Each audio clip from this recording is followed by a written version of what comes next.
Date है आज 25 नवंबर 2021। ये सब टॉपिक कवर करेंगे इस क्लास में। फर्स्ट टॉपिक है national bank for financing infrastructure and development, NaBFID. ये प्रीलिम्स और जीएस पेपर 3 के लिए इंपॉर्टेंट है। देखो 2021 में इस बैंक को बनाया, एक एक्ट पास करके पार्लियामेंट ने एक कानून बनाया, एक्ट पास किया और इस बैंक को बनाया। ये बैंक क्या करेगा?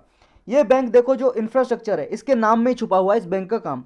इंफ्रास्ट्रक्चर और डेवलपमेंट के लिए ये लोन देगा, फाइनेंस करेगा, फंड देगा, पैसा देगा, रोड बनाने के लिए, रेलवे बनाने के लिए, एनर्जी सेक्टर वगैरह को। ऐसे कई प्रोजेक्ट 190 से लेकर 200 प्रोजेक्ट को ये लोन प्रोवाइड करेगा, कर्ज देगा भाई साहब। ये आम आदमी कर्ज नहीं ले सकता। आप जाके कहो कि मुझे अपने घर के सामने का रास्ता बनाना, मुझे लोन दो, आपको नहीं देगा।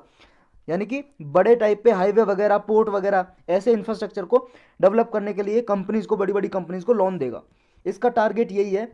जो ऐसे इंफ्रास्ट्रक्चर प्रोजेक्ट हैं इंडिया में जो फंड की कमी से भूखे पड़े हैं, स्टाफ पड़े हैं, उनके पास फंड ही नहीं है, पैसा नहीं है, उनको मनी प्रोवाइड करेगा इनमें इन्वेस्टमेंट करने के लिए।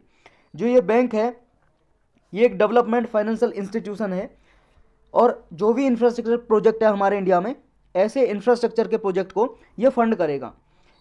ये पार्लियामेंटली डायरेक्टली पार्लियामेंट को आंसरेबल होगा और हर साल ऑडिट अकाउंट की रिपोर्ट हर साल सबमिट करेगा पार्लियामेंट को। जो भी ये पैसा देगा भाई साहब, लोन देगा, रिकवर करेगा, सारा अकाउंट का जो लेखा जोखा है इसका, वो किसको देगा हर साल? रिपोर्ट पार्लियामेंट को। और ये देखो CBI, central bureau of investigation, CVC, central vigilance commission, जो ये करप्शन के रिगार्डिंग जांच वगैरह करते हैं, इन्वेस्टिगेशन करते हैं, इसके दायरे से बाहर है ये, outside the purview of CBI, CVC. ये इसके लिए जांच नहीं कर सकती। और जो कैग है वो भी इसका ऑडिट नहीं कर सकता। जो कैग होता है, controller and auditor general of India, ये भी इसके अकाउंट वगैरह को ऑडिट नहीं कर सकता।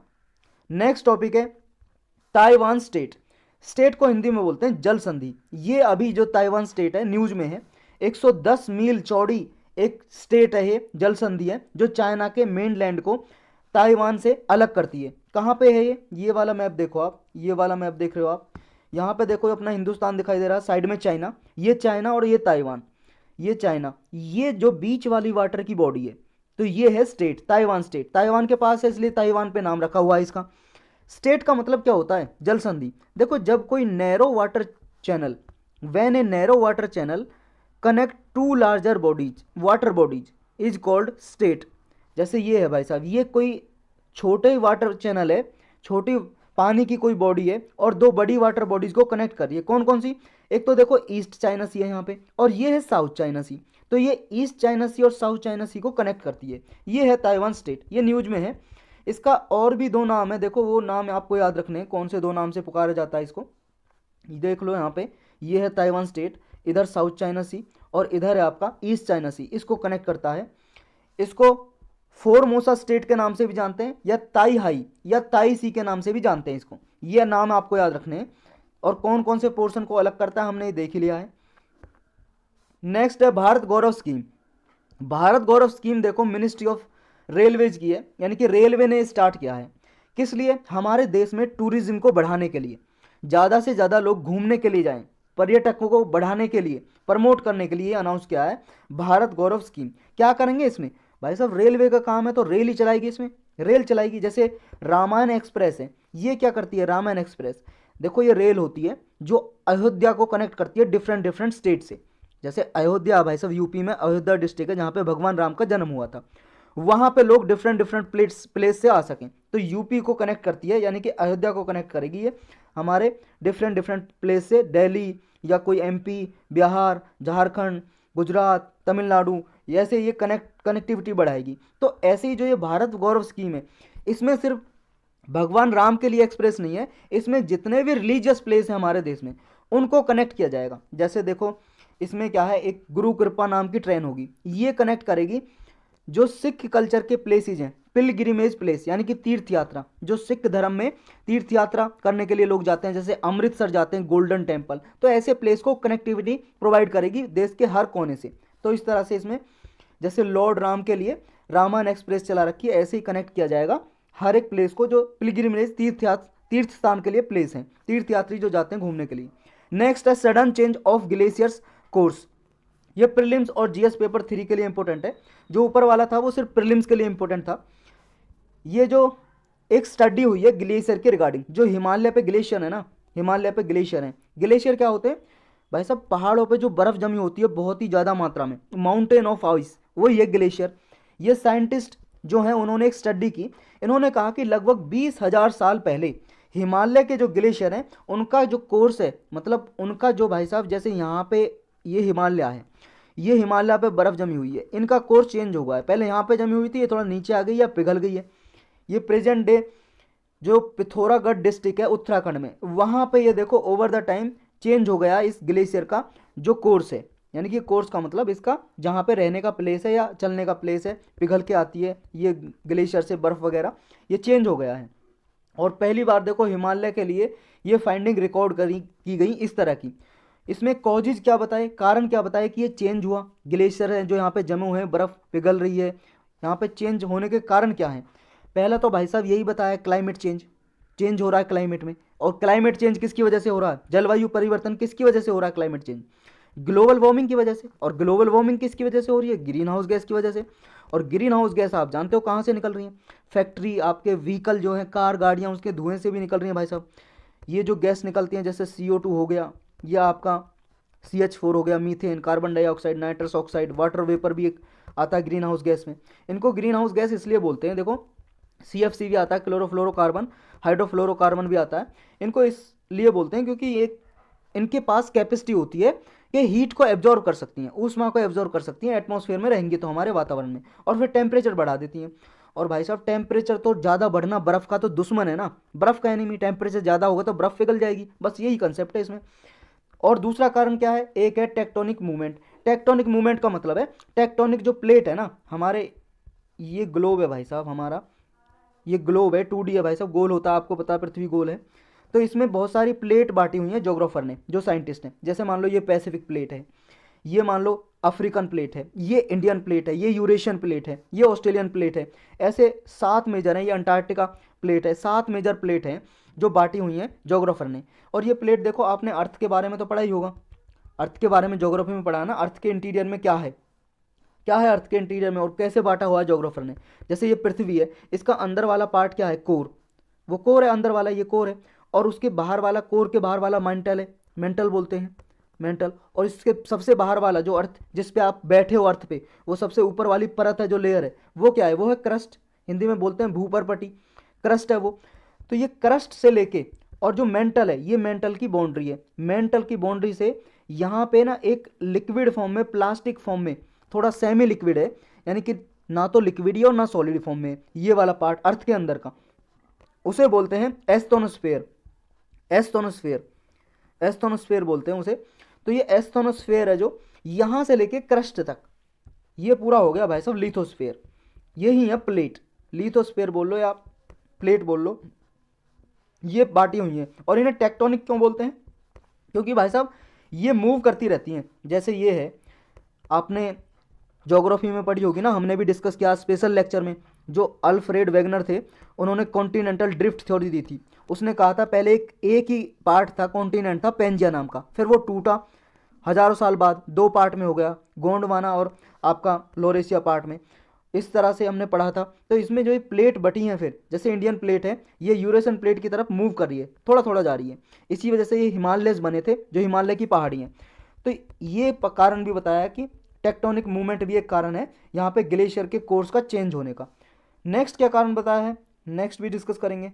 नेक्स्ट कारण बताया है, कहाँ गया, नेक्स्ट कारण है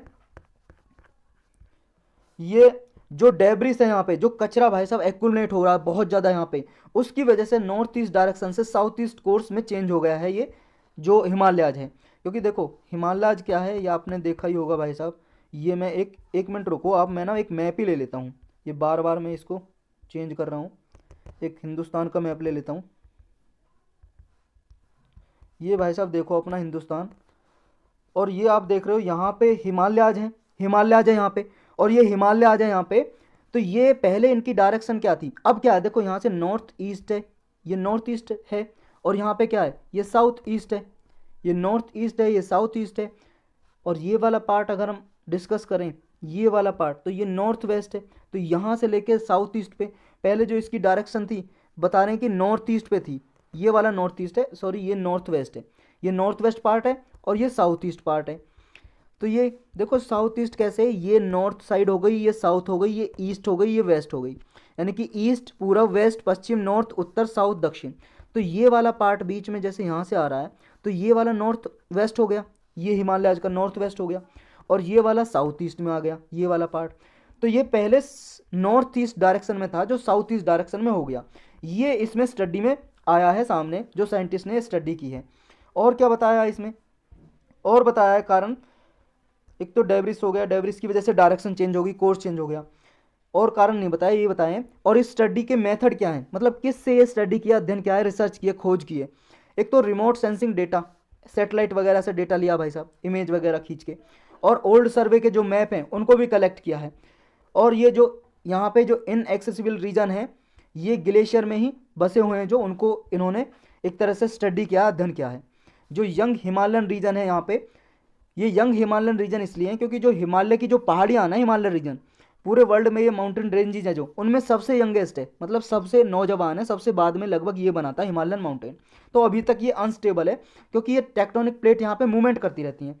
जो भाई साहब ये है इंडियन प्लेट, ये यूरेशियन प्लेट की तरफ मूव करती रहती है, मतलब लगभग एक साल में आधा सेंटीमीटर या 1 सेंटीमीटर मूव करती रहती है, इतना इतना, या कई सालों में, सैकड़ों सालों में 1 सेंटीमीटर मूव करती रहती है, इस तरह से। क्योंकि ये मूव करती रहती है, इसलिए जब टकराएगी तो क्या अर्थक्वेक आ सकते हैं, भूकंप आ सकते हैं यहाँ पे, तो इसलिए ये क्या है, अनस्टेबल है। लेकिन बाकी के जो पार्ट हैं वो क्या है, स्टेबल हैं, और फ्रिक्वेंटली वहाँ पे अर्थक्वेक वगैरह नहीं होते, लैंडस्लाइड नहीं आते। जैसे हम इंडिया की बात करें, ये वाला पार्ट, यहाँ पे देखो ना तो लैंडस्लाइड आते इतने, क्योंकि ये स्टेबल है पेनिनसुला इंडिया का, और ना ही इतने अर्थक्वेक वगैरह आते। नेक्स्ट टॉपिक है व्हीकल स्क्रैपेज पॉलिसी। स्क्रैपेज का मतलब होता है स्क्रैपिंग करना है, स्क्रैपेज का मतलब है डिस्ट्रॉय करना, स्क्रैपिंग का मतलब है स्क्रैपेज, डिस्ट्रॉय, नष्ट करना। जैसे आपकी कार, गाड़ियाँ हैं, व्हीकल की बात हो रही है यहाँ पे, उनको नष्ट करना, भंगार में बेच देते हैं ना, कबाड़े में बेच के, तुड़वा के।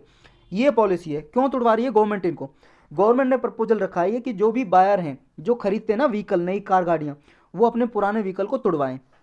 ये पॉलिसी है व्हीकल स्क्रैपेज पॉलिसी। इसका फाइनल डिसीजन लेना है जो मिनिस्ट्री ऑफ फाइनेंस है और जीएसटी काउंसिल है, वो लेगी फाइनल डिसीजन। इसमें देखो जो व्हीकल स्क्रैपेज पॉलिसी थी, ये स्टार्ट की गई थी, जो ओल्ड व्हीकल हैं, पुराने गाड़ियां हैं, कार, गाड़ियां, बाइक, कोई भी है, जो अगर गवर्नमेंट व्हीकल है, गवर्नमेंट कॉमर्शियल व्हीकल है, उसको 15 साल, और जो प्राइवेट व्हीकल है, किसी के भाई साहब खुद का निजी व्हीकल है, कार, गाड़ियाँ हैं, उसको 20 साल दिए गए, कि अगर उनका टाइम पीरियड 15 या 20 साल से ज़्यादा होगा गवर्नमेंट या प्राइवेट व्हीकल का, तो उन्हें भाई साहब री रजिस्ट्रेशन कराना पड़ता है। तो उनका फिटनेस टेस्ट होगा, जैसे आपकी जैसे आरसी बनती है, रजिस्ट्रेशन सर्टिफिकेट बनता है, आपकी नहीं, मतलब आपकी कार की, गाड़ी की, या व्हीकल की, कोई भी कार, गाड़ी या ट्रक या बाइक है, आरसी बनती है, रजिस्ट्रेशन सर्टिफिकेट। तो वो 15 साल में गवर्नमेंट जो कॉमर्शियल व्हीकल है उनको दोबारा से री रजिस्ट्रेशन कराना पड़ता है, दोबारा से रिन्यू कराना पड़ता है, ये समझ लो। और 20 साल के बाद प्राइवेट व्हीकल को, तो उनके लिए फिटनेस टेस्ट रख दिया कि उन्हें फिटनेस टेस्ट देना पड़ेगा, व्हीकल को देना पड़ेगा, आदमी को नहीं, आदमी का खून वगैरह चेक नहीं कर रहे इसमें। व्हीकल जो कार, गाड़ियाँ, उनका देखेंगे क्या कि इससे ज़्यादा पॉल्यूशन तो नहीं हो रहा है इन्वायरमेंट में। अगर पॉल्यूशन हो रहा है तो भाई साहब इसकी देखो फीस वैसे ऑलरेडी बढ़ा दी है, और ज़्यादा पॉल्यूशन हो रहा है तो सजेस्ट ये किया जा रहा है कि 15 साल से ज़्यादा पुराना व्हीकल है तो उसको आप री रजिस्ट्रेशन कराने की फ़ीस इंक्रीज़ कर दी गवर्नमेंट ने, और डिसइंसेंटिव करने के लिए, ताकि वो लोग क्या है, जब फीस ज़्यादा रहेगी, जैसे मान लो किसी की गाड़ी 15 साल से पुरानी है और उसकी फ़ीस रजिस्ट्रेशन कराने की, आरसी बनवाने की, उसके कागज़ बनवाने की फ़ीस रख दी गवर्नमेंट ने 15,000, 20,000, तो भाई साहब वो सोचेगा मेरी गाड़ी की कीमत ही भाई साहब 40-50 हज़ार होगी, अब इसमें मैं 20-25 हज़ार इसकी रजिस्ट्रेशन फ़ीस दूँ, तो इससे अच्छा नहीं है नई गाड़ी ले लूँ। तो ऐसी सोच चेंज करने के लिए गवर्नमेंट ये पॉलिसी लेके आई, क्योंकि देखो पुराने व्हीकल से ज़्यादा पॉल्यूशन होता है, ग्रीन हाउस गैस इमिशन होती है, फिर ग्लोबल वार्मिंग बढ़ती है तो क्लाइमेट चेंज होता है, वही सारा प्रोसेस आ जाता है ऊपर जो हमने डिस्कस किया। तो ये देखो स्टेट गवर्नमेंट ऑफर कर रही है इसके लिए, कोई नया व्हीकल खरीदता है अपनी पुरानी गाड़ी को तुड़वा के, तो रोड टैक्स उसे रिबेट मिलेगी, मतलब रोड टैक्स जो गवर्नमेंट लेती है उसमें छूट दी जाएगी 25% की पर्सनल व्हीकल के लिए। और कोई कॉमर्शियल व्हीकल है, मतलब जैसे कंपनी वगैरह का व्हीकल है, कार, गाड़ियाँ वगैरह ट्रांसपोर्ट करने के लिए यूज होता है, एक प्लेस से दूसरे प्लेस में, बड़े बड़े ट्रक वगैरह होते हैं, उनको 15% का रिबेट दिया जा रहा है इसमें, अगर नए कार, गाड़ियाँ वो खरीदेंगे और स्क्रैप कराएंगे पुराने व्हीकल को। तो इसका सिग्निफिकेंस क्या होगा, इंपॉर्टेंस, महत्वपूर्णता क्या है इसकी, भाई साहब पहला तो यही है, जो ये पॉल्यूटिंग व्हीकल्स हैं, प्रदूषण फैलाते हैं, ये फेज आउट हो जाएंगे, नष्ट हो जाएंगे, इन्वायरमेंट को फ़ायदा होगा सेफ मैनर में। नेक्स्ट ये होगा कि जो सर्कुलर इकोनॉमी है उसको प्रमोट करेगा, डेवलपमेंट आएगा, इन्वायरमेंटली फ्रेंडली होंगे, सस्टेनेबल होंगे। इससे जब ये तुड़वा के नई गाड़ियाँ खरीदेंगे तो भाई साहब गाड़ियाँ जब खरीदेंगे तो गाड़ियाँ कंपनी बनाएंगी भी, तो कंपनी मैन्युफैक्चर करेंगी, जब मैन्युफैक्चर करेंगी तो उन्हें ज़्यादा रोजगार मतलब आदमी चाहिए बनाने के लिए, तो रोजगार जनरेट होंगे, एम्प्लॉयमेंट अपॉर्चुनिटी होंगी और ज़्यादा से ज़्यादा कंपनी सेटअप होंगी, यानी कि इन्वेस्टमेंट आएगा। कंपनी बनाने के लिए तो पैसा चाहिए, 10,000 करोड़ से लेके लगभग 10,000 करोड़ का इन्वेस्टमेंट आएगा, ऐसा अनुमान लगाया जा रहा है कि ज़्यादा, क्योंकि व्हीकल ज़्यादा चाहिए तो ज़्यादा कंपनियां बनेंगी, ज़्यादा कंपनियां बनेंगी तो जॉब क्रिएट होंगी, तो जॉब अपॉर्चुनिटी लगभग 35,000 लोगों को जॉब मिलेंगी इसकी वजह से। लेकिन इशू क्या है न्यू पॉलिसी में, परेशानी क्या है, इशू क्या है? देखो प्रॉब्लम ये है इसमें, एक तो लिमिटेड इंसेंटिव है, poor cost economies for trucks, जैसे ट्रक वगैरह को भाई साहब तुड़वाएंगे तो उसमें जो ये दिया जा रहा है ना 25% और 15%, क्योंकि ट्रक वगैरह तो कॉमर्शियल व्हीकल ही होते हैं, पर्सनल व्हीकल तो बहुत कम रहता है, कंपनियों का ही रहता है, तो 15% रोड टैक्स में रिबेट है, बहुत ही कम है। हो सकता है लोग ना तुड़वाएं, क्योंकि देखो इसमें जो एड्रेसेबल वॉल्यूम है उसका भी लेके, अगर मान लो कोई बंदा अपना 15 साल पुराना कोई तुड़वाने जाए व्हीकल को तो उसे 70,000 मिलेंगे, लेकिन अगर उसे रीसेल कर दे, दोबारा बेच दे किसी को, तो 95,000 रुपये लगभग उसका कॉस्ट होगा, मिलेगा उसे, रेवेन्यू जनरेट कर सकता है, प्रॉफिट ले सकता है। तो अब आप ही बताइए, जिसे 95,000 रुपये मिल रहे हैं बेचने पे, तो अपना क्यों कबाड़ में तुड़वाएगा वो अपना व्हीकल 70,000 रुपये लेके? तो ये इसके नुकसान है भाई साहब। नेक्स्ट टॉपिक है strategic petroleum reserve program. Strategic petroleum reserve का मतलब है, जैसे मान लो गवर्नमेंट ने ये कुएं खोद रखे हैं, ये मान लो कुएं खोद रखे हैं, सिंपल भाषा में बात करेंगे हम, बिल्कुल कुएं तो जानते हो ना, वेल, जैसे मान लो पृथ्वी के अंदर खोद दिया भाई साहब, ये स्टोरेज फैसिलिटी बना दी। अब ये बना दी, यहाँ पे हम क्रूड ऑयल स्टोर करके रख सकते हैं, जो कच्चा तेल हम मंगाते हैं ना बाहर से, रॉ मटेरियल क्रूड ऑयल कच्चा तेल, इससे पेट्रोल और डीजल बनाते हैं रिफाइन करके। जो रिफाइनरी कंपनी होती है, जैसे मथुरा में एक कंपनी है रिफाइनरी, मथुरा रिफाइनरी, वो क्रूड ऑयल से तेल बनाती है, पेट्रोल और डीजल, फिर आप अपनी कार गाड़ियों में यूज करते हो डाल के, है कि नहीं? तो ये कच्चा तेल है, हमारे देश में तो होता नहीं है, आपको पता है इंडिया इंपोर्ट करता है बाहर से बहुत ज़्यादा, 80% के अराउंड इंपोर्ट करते हैं, बाहर से आयात करते हैं, मंगाते हैं। कौन कौन सी कंट्री है जिनसे इंपोर्ट करते हैं? जैसे भाई साहब ये हो गया Saudi Arabia, UAE, Qatar, Kuwait, Iraq, Iran, ये कंट्री हैं जो इनसे हम मंगाते हैं, तो हमारे पास तो है नहीं। तो मान लो इनमें लड़ाई हो जाए भाई साहब, ये प्रोड्यूस ही ना करें, मान लो यहाँ पे कोई वार चल जाए, जैसा एक बार वार भी हुआ था, हम इसमें डिस्कस करेंगे, तो ये इंडिया फिर कहाँ से मंगाएगा? मान लो 2-3 दिन बंद हो जाए तो कहाँ से मंगाएगा? इसके लिए इंडिया ने भाई साहब ये स्ट्रेटजिक रिजर्व बनाए, मतलब खुद अपना स्टोरेज रखा। जैसे मान लो आप अपने घर में 10 किलो आटा वगैरह एक्स्ट्रा रखते हो कि पता नहीं क्या हो जाए, ऐसा थोड़ी नहीं है रोज़ आपको 1 किलो चाहिए, 1 किलो लेके आए खाना बनाया, या आधा किलो चाहिए, आधा किलो लेके आए बस खाना बनाया, फिर नहीं लाए, घर में स्टोरेज रहता है ना थोड़ा। तो ऐसे ये स्टोरेज है क्रूड ऑयल का, कि जब भी जरूरत पड़ेगी, मान लो हम बाहर से इंपोर्ट नहीं कर पा रहे, तो हम ये वाला यूज करेंगे, अपना स्ट्रेटजिक पेट्रोलियम रिजर्व वाला ऑयल, और इससे पेट्रोल डीजल बना के यूज करेंगे। ये स्ट्रेटजिक पेट्रोलियम रिजर्व प्रोग्राम। तो अभी न्यूज में क्या है और किस लिए ये जरूरी है? प्रीलिम्स और जीएस पेपर 2 के लिए ये जरूरी है भाई साहब। अभी न्यूज में इसलिए आया, देखो इंडिया से बोला गया है, यूएस ने रिक्वेस्ट किया, इंडिया अपना 5 मिलियन बैरल क्रूड ऑयल, ये स्टॉक पाइल जो खदानों में मतलब एक तरह से स्टोरेज में रख रखा है, उसमें से 5 मिलियन बैरल ये क्रूड ऑयल निकालेगा। ये यूएस, चाइना, जापान और भी बहुत सारी इकोनॉमी है, वो भी अपना स्ट्रेटजिक रिजर्व यूज कर रही हैं। देखो 1 मिलियन में 10 लाख होता है, तो ये लगभग 50 लाख बैरल हो गया, और एक बैरल में होता है ये क्रूड ऑयल है ना, जो कच्चा तेल, उसको मापने की इकाई है। और कई बार पूछ चुका है, 2020 में भी यूपीएससी ने पूछा था, एक जो कच्चे तेल की एक इकाई है, यूनिट है मापने की, वो पूछा था। तो ये बैरल में, एक बैरल में अगर लीटर में नापे ना हम, लीटर में, एक बैरल में 159 लीटर होता है, ये बात आपको याद रखनी है। तो इतना ऑयल निकालेगा अपना और यूज करेगा, और बाहर से अभी आयात करना बंद करेगा इंडिया, क्योंकि यूएस भी कर रहा है, चाइना भी कर रहा है, जापान कर रहा है। क्यों कर रहा है वो जानेंगे अभी हम। ये फर्स्ट टाइम होगा अपना इंडिया जो स्ट्रेटजिक रिजर्व को यूज कर रहा है। 5.33 मिलियन टन का रिजर्व इंडिया ने बना रखा अपने इंडिया में, अभी स्टोर है, वो रहता है भाई साहब। लगभग इंडिया का टारगेट ये है 90 डेज के लिए उसके पास ऐसा रिजर्व हो। अगर इसे बैरल में नापें तो 38 मिलियन बैरल है क्रूड ऑयल, और इसमें से 38 मिलियन में से कितना निकाल रहे हैं हम? सिर्फ 5 मिलियन निकाल रहे हैं अभी। ये बना रखा है डिफरेंट प्लेस पे, कहाँ पे बना रखा वो भी देखेंगे। बैकग्राउंड क्या, क्यों निकाल रहा है? देखो अभी यूएस ने रिक्वेस्ट की थी कि चाइना, इंडिया, जापान, जो ये क्या है, सबसे लार्जेस्ट ऑयल कंज्यूमिंग नेशन है, सबसे ज़्यादा पेट्रोल डीजल यूज करते हैं भाई साहब ये, क्योंकि पॉपुलेशन ही ज़्यादा है चाइना इंडिया में, ज़्यादा पॉपुलेशन है तो भाई साहब ज़्यादा कार गाड़ियाँ खरीदेंगे, चलाएंगे, फैक्ट्रियाँ बनेंगी। तो यहाँ पे जो ये कंजप्शन करते हैं इनको बोला था अपना कंजप्शन भाई साहब बंद करो, थोड़ा कम करो, और अपना जो स्ट्रेटजिक रिजर्व यूज करो। और स्ट्रेटजिक रिजर्व यूज करने के लिए क्यों बोला? इसलिए बोला क्योंकि अमेरिका ने ना, जो ये ऑयल प्रोड्यूसिंग कंपनी है, organisation of petroleum exporting countries, OPEC एक ग्रुप है 13 कंट्रीज का, इसमें 13 कंट्री हैं अभी फिलहाल। कौन कौन सी कंट्री है इसमें? देखो ये वाली कंट्री आती हैं, जैसे ये सऊदी अरबिया है, ये कुवैत है, इराक है, यूएई है, कतर है, यहाँ पे अंगोला है, अल्जीरिया है, ये वाली जो कंट्री हैं ये अफ्रीका की, और वेनेजुएला है यहाँ पे, ये साउथ अमेरिका की, यहाँ पे ये वेनेजुएला है। और इसका हेडक्वार्टर है, कहाँ पे इसका हेडक्वार्टर? ये ऑस्ट्रेलिया कंट्री है, ऑस्ट्रिया, यहाँ पे ऑस्ट्रिया कंट्री है, यहाँ पे यूरोप में। ऑस्ट्रिया की राजधानी है वियना, वियना में इसका हेडक्वार्टर है। इस ऑर्गेनाइजेशन की बात कर रहे हैं हम, ओपेक की। ये 1960 में बना था, ये इन कंट्रीज़ ने मिलकर बनाया था। क्यों बनाया था? इसलिए बनाया था, देखो भाई साहब, इनकी ये पेट्रोलियम, यहाँ पे सबसे ज़्यादा पेट्रोल होता है, मतलब क्रूड ऑयल निकलता है, कच्चा तेल, और यही बेचते हैं पूरे वर्ल्ड को।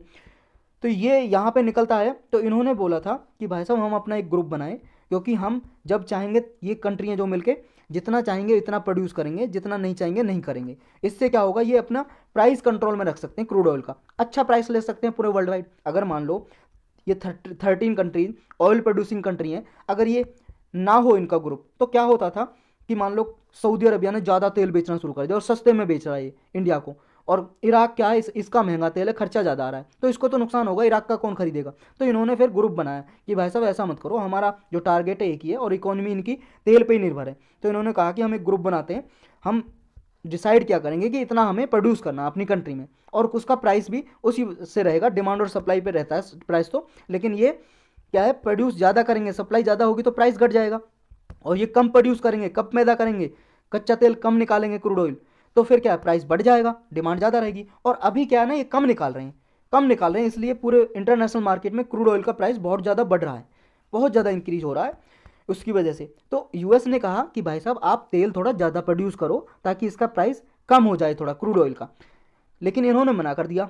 तो यूएस ने कहा कि भाई साहब सारी कंट्रीज से कि यूएस और जापान, चाइना, ये जो कंट्री है, इंडिया है, ये अपना स्ट्रेटजिक रिजर्व यूज़ करें, यानी कि जो इनके पास स्टोरेज है उसको यूज़ करें, इनसे मंगाए ना तेल अभी, तब ये प्रोड्यूस करेंगे। और इनका प्रोड्यूस नहीं भी करेंगे तो इनका जो प्राइस है ना इंटरनेशनल मार्केट में घट जाएगा, क्योंकि देखो सप्लाई तो ये कर रहे हैं, इतनी प्रोड्यूस कर रहे हैं, और जब इनकी डिमांड नहीं रहेगी तेल की तो प्राइस तो नीचे आ जाएगा। तो इसलिए ये बोला है यूएस ने।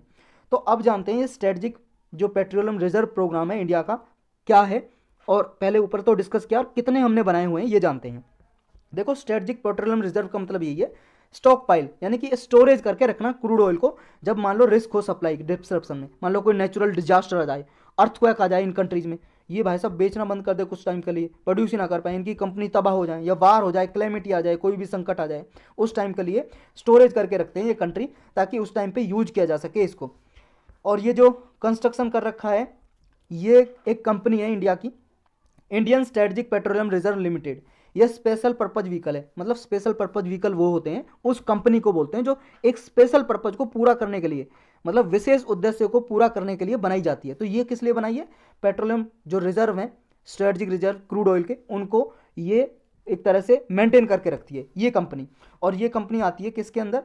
ये सब्सिडायरी कंपनी है ऑयल इंडस्ट्री डेवलपमेंट बोर्ड की, सब्सिडायरी कंपनी है, और ministry of petroleum and natural gas के अंदर आती है ये। इंडिया ने दो फेज चला रखे हैं अपने स्ट्रेटजिक पेट्रोलियम रिजर्व बनाने के लिए, ये मतलब ये स्टोरेज फैसिलिटी बनाने के लिए। पहले फेज में इंडिया ने बनाया 5.33 मिलियन मैट्रिक टन का, ये 3 लोकेशन पे है। एक तो विशाखापट्टनम में बनाया है स्टोरेज, विशाखापट्टनम कहाँ? आंध्र प्रदेश में, मंगलुरु कर्नाटक में, और एक पदूर है आपका, ये है तमिलनाडु में। और दूसरा फेज इंडिया स्टार्ट करने वाला है, ये बनाएगा उड़ीसा में एक जगह है चांदीखोल, वहाँ पे, और तमिलनाडु में जो पदूर है वहाँ पे एक और फैसिलिटी डेवलप करेगा। और ये पीपीपी मॉडल पे कर रहे हैं, यानी कि इसमें प्राइवेट और पब्लिक कंपनी, गवर्नमेंट की और प्राइवेट कंपनी मिलके इसे बनाएंगी और इसका मेंटेन रखेंगी, पब्लिक प्राइवेट पार्टनरशिप पे बना रहे हैं इसे। तो अभी नीड क्या है? देखो नीड इसलिए देखो, एक तो हमने ऊपर डिस्कस किया, मान लो यहाँ पे अर्थक्वेक आ जाए, वार हो जाए, क्लेमिटी हो जाए, इसलिए ज़रूरी है क्योंकि ऐसी सिचुएशन ना पास्ट में आ चुकी हैं और इंडिया फेस कर चुका है। 1990 में देखो गल्फ वार हुआ था। गल्फ वार क्या है? देखो ये गल्फ है, यहाँ पे ये वाला जो पार्ट है ना, ये सऊदी अरबिया के पास, ये जो पानी वाला पार्ट है इसको पर्शियन गल्फ बोलते हैं या गल्फ बोलते हैं, सिर्फ गल्फ, और हिंदी में बोलते हैं खाड़ी। यहाँ पे गल्फ वार हो गया था, हिंदी में बोलते हैं खाड़ी युद्ध। कब हुआ था? 1990 में। क्यों हुआ था? ये भाई साहब जो कुवैत है ना, कुवैत, ये इराक बोल रहा था इससे कि आप इतना तेल प्रोड्यूस मत करो, इसका प्राइस क्या है कम होता जा रहा है, और इनमें डिस्प्यूट हो गया दोनों में। तो इराक के उस टाइम पे जो थे ना लीडर, किंग थे, वो सद्दाम हुसैन थे। 1990 की बात कर रहे हैं, 1990 की हम। तो इराक ने भाई साहब, कुवैत ने नहीं मानी, इराक ने इस पे हमला कर दिया, कुवैत पे इन्वेजन कर दिया, अटैक कर दिया। अब भाई साहब यूएस बैठा था उधर, यूएस पावरफुल पावर है आपको पता है, इधर यूएस था। यूएस ने कुवैत को बचाने के लिए इराक पे हमला कर दिया, और 35 नेशन और थे, 35 कंट्रीज के साथ मिलके इस पे 35 कंट्री ने ग्रुप बनाया, और यूएस ने इराक पे हमला कर दिया, सद्दाम हुसैन को मतलब एक तरह से सबक सिखाया। तो उस टाइम पे वार हो गया था, और ये आसपास की जो कंट्री हैं इनमें वार हो गया था, समझ रहे हो, ये है गल्फ वार। तो इस टाइम पे जब ये प्रोड्यूस कर नहीं पा रही थी ये कंट्री, क्योंकि ये तो युद्ध में भाई साहब इंगेज थी, तो ये कहाँ से करती। उस टाइम पे इंडिया के पास सिर्फ कितने डे का, 3 दिन का ही सिर्फ बचा था भाई साहब तेल वगैरह यूज करने का, और इंडिया के पास वैसे भी 3 दिन का ही एक्सचेंज मतलब ऑयल रिजर्व बचा था। और उस टाइम पे ये वो टाइम है जब इंडिया ने एलपीजी रिफॉर्म लेके आई, 1990 का याद है ना, 1991 में लेके आई थी। ये क्या है, लिबरलाइजेशन, प्राइवेटाइजेशन और ग्लोबलाइजेशन, एलपीजी रिफॉर्म लेके आए थे। उस टाइम पे हमारे पास सिर्फ लगभग 15 दिन का ही फॉरेन एक्सचेंज रिजर्व बचा था, फॉरेन एक्सचेंज रिजर्व, यानी कि जो डॉलर है हमारे पास ज़्यादा नहीं बचे थे इंपोर्ट करने के लिए, बाहर देश से मंगाने के लिए। उस टाइम पे एलपीजी रिफॉर्म भी किए, और ये उस टाइम पे देखो ऑयल रिजर्व की कमी हो गई थी, हालांकि इंडिया ने बाद में मेंटेन कर लिया था, खरीद लिया था तेल, तो सिर्फ 3 दिन का ही बचा था। और मान लो अगर ऐसा फिर से कोई कंडीशन आ जाए, तो इस कंडीशन को फेस करने के लिए इंडिया ने ये पेट्रोलियम रिजर्व बनाया, स्ट्रेटजिक पेट्रोलियम रिजर्व।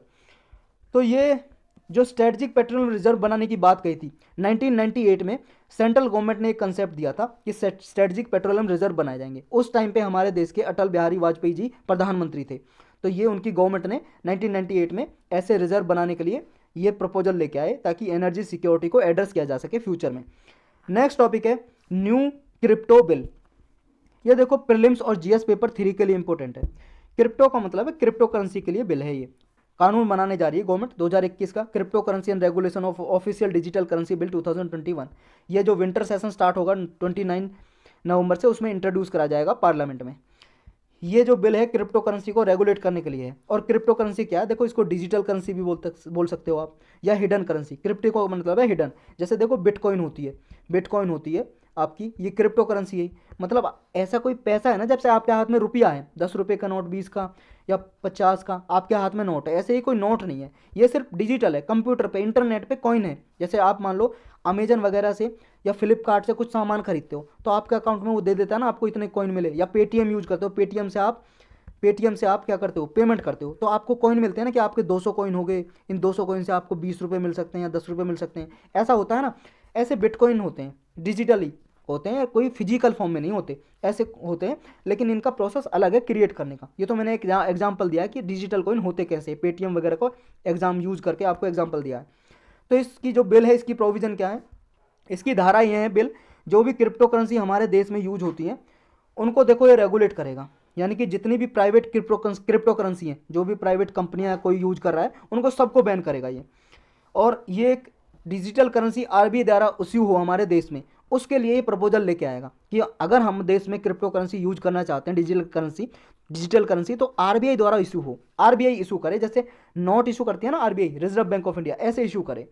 अब तक देखो कोई भी पब्लिक कंसल्टेशन नहीं हो पाई है, इसके लिए सहमति नहीं हो पाई है। प्रेजेंट स्टेटस क्या है हमारे इंडिया में क्रिप्टो करेंसी का, देखो एक कमेटी बैठी थी SC गर्ग, सुभाष चंद्र गर्ग के नाम से कमेटी बैठी थी। कमेटी आपको याद होनी चाहिए, क्रिप्टो करेंसी के रिगार्डिंग इसने रिकमेंडेशन दी थी कि हमारे इंडिया में जितनी भी प्राइवेट क्रिप्टो करेंसी चल रही है उनको सबको बैन किया जाए, सबको बैन करो। और ये इंडिया ने, आरबीआई ने भी फिर जारी कर दिया था सबको बैन किया जाए। बाद में सुप्रीम कोर्ट का इंटरफेयर हुआ था, हम ऑलरेडी इसको डिस्कस कर चुके हैं क्रिप्टो करेंसी के लेक्चर में। तो ये सारी बैन करने का इसने कहा, लेकिन इसने कहा कि जो स्टेट इशू करे कोई क्रिप्टो करेंसी, यानी कि गवर्नमेंट इशू करे, आरबीआई इशू करे, वो चलनी चाहिए हमारे इंडिया में। तो आरबीआई ने इस पर कंसर्न जताए थे क्रिप्टो करेंसी पे उस टाइम पे। तो क्रिप्टो करेंसी क्या है, डिजिटल करेंसी यही इनक्रिप्शन टेक्नोलॉजी को यूज करती है। इनक्रिप्शन मतलब हिडन टेक्नोलॉजी को यूज करती है, मतलब दूसरा बंदा ना कोई इसे पता नहीं लगा जा सकता, इसका बीच में कोई बंदा हैक नहीं कर सकता, बहुत ही कम चांस होते हैं, लेकिन हैक तो फिर भी इसके चांस होते हैं, ये कंसर्न भी है। तो ये इनक्रिप्शन टेक्नोलॉजी पे बेस्ड है, और इसको जनरेट किया जाता है यूनिट ऑफ करेंसी में। तो इसी को, ये जो एग्जाम्पल है देखो यहाँ पे लिखे हुए हैं, बिटकॉइन, एथेरियम, ये एग्जाम्पल हैं डिजिटल करेंसी के या क्रिप्टो करेंसी के। ये अभी चल रही हैं भाई साहब, बहुत सारे देश हैं उनमें चलती भी हैं, और एक कंट्री तो ऐसा भी है जिसने ये अपने देश में बिटकॉइन को रेगुलेट किया है, नियम बनाए हैं और उसका यूज हो रहा है। तो यही थे आज के लेक्चर में टॉपिक।